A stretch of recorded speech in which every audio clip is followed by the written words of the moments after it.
Hello everyone, welcome to our board meeting. Today we are going to discuss about the Coca-Cola with Ukraine map. That was the scandal happened last year, which made us suffer a lot. And it is our members and Lu. My name is My name is Xiaoming. My name is Yang. And then I will give a brief introduction about what happened in the last year. Ukraine launched Coca-Cola boycott after the map with Russian Korea published. It means let's go back to the timeline.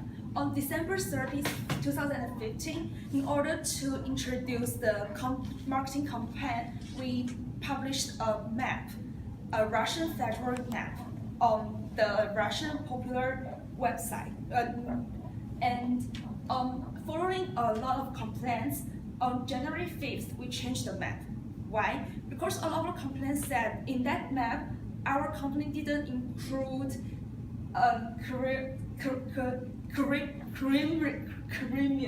Caribbean, which we have already involved for us on 2014. Therefore, we changed the map and give apologies on the website, which is very similar like the Twitter, like the Facebook in America. Like they said, dear community members, we are sincerely apologize for this situation, and we have already corrected the map and hope you can understand. After they republished a new map on a lot of Ukrainians hashtag the ban Coca-Cola because they get angry. Why? Let's look at the history in the Coca-Cola. To learn more about these two countries, we better to learn about the background of the Crimea annexation in the past. So from the beginning, in the 1783, Crimea became the part of the Russian Empire, and in 1954, it became the part of the RSFSR. Look at this picture. It says that of the Crimea to honor the leader of the Ukraine, the Nikita. He transferred the Crimea from the Russian USSR to the Ukrainian SSR.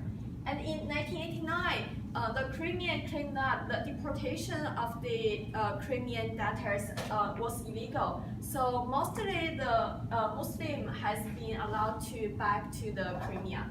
But in 2014, the Crimea government claimed that the transfer in 1954 was a mistake. This is a map shows that the international reaction to the 2014 Crimean crisis.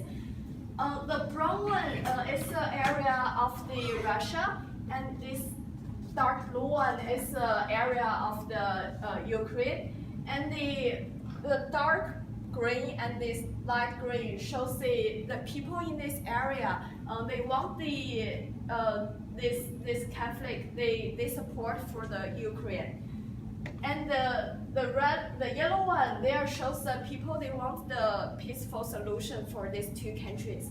But the purple one they shows the people in this area. They want the Russia to win this competition. So next one, I'm going to transfer to the Xiaoming. So no matter what happened, as an international public company, we respect the history. In March 2014, Russia did occupy and annex Crimea from Ukraine. So while in reality, some countries did recognize this legality of this so-called freedom, but most countries, including the United States of America, the hometown of Coca-Cola, have actually rejected it. So we did make a mistake, and it was not intended to violate any official U.S. position, and we apologize for this mistake.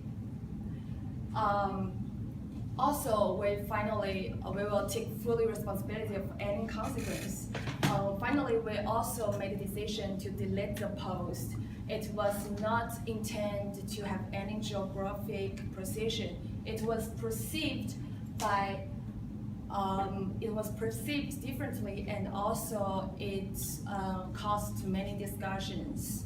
Originally, the revision to this map was done by an outside agency without our approval, so this simply should never have happened again. Also, as Coca-Cola, an international public company, our goal is always think of ourselves as a product for everyone without your political views or nationalities. So in order to prevent this event, something like this happening again, we also made a series of plans and policies to prevent it. So let me pass the presentation to my colleague. Okay, so after this event, our head of PR has already wrote an apology letter to Ukrainian embassy in Washington, D.C. We also have to pay a little bit attention to our outsource. We outsourced it to a third party to write this message online for us, and this is also something that we neglect. So in the future, we also need to pay attention to that. And for the future, because this event has already had a really big impact on the public, and also it can take years for us to recover from this. And then in the future, we're not gonna stand for any political position, and we shouldn't try to deal with any sensitive topics like this. So what we are gonna do is that we're gonna monitor our social media channel, because social media channel is not only a really strong channel for us to brand ourselves, but also we need to pay attention to not stand for any position. Also, when there's a crisis happening, we need to pay attention to crisis management. Also, in the future, maybe only apologizing is not going to be enough. We're going to do something else. The really good solution that we're thinking about right now is to proofread and send it to the expert to read through all the messages we're going to send on the social media before we sending it out, just in case anything like this happen again. And also, we need to prevent talking about anything related to politics, which is sensitive.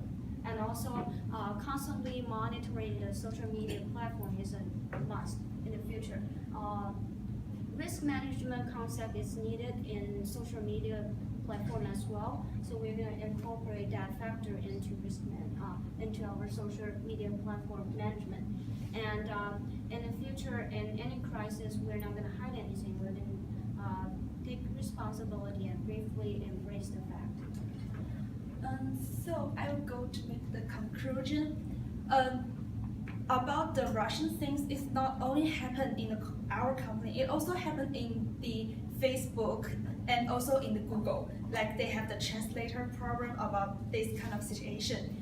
So as what we did about to respect the past and be credible about the present, and also we have a plan about our future to how to prevent this happen again.